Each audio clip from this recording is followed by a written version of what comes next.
A letter from a former West Michigan special education teacher to a federal judge talks about how he hopes the sentence he receives tomorrow is different from the guidelines. 13 on your side's Kelly Lichter's been looking into this teacher-student exploitation case. She joins us now with more on that letter, Kelly. Juliet, Paul Masko's letter was included in his sentencing memorandum in support of a lower sentence than the guidelines, with his letter and multiple others asking for the judge to be lenient.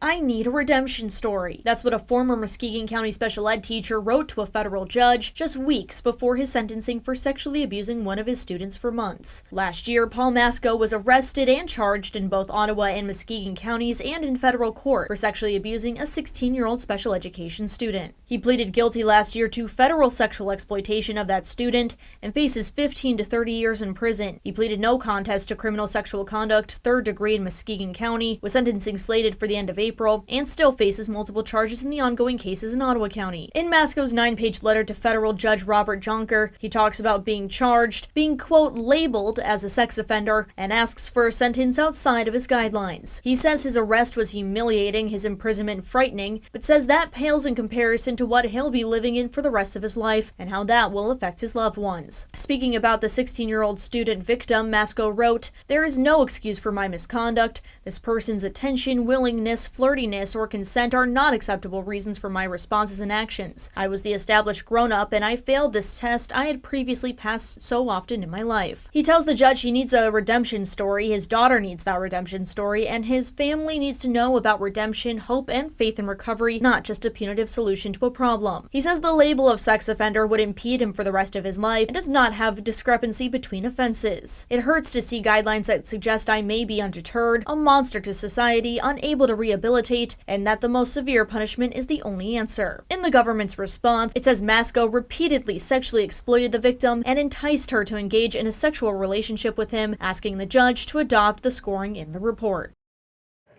Masko will be sentenced in federal court tomorrow afternoon. In the newsroom, I'm Kelly Lichter, 13 on your side.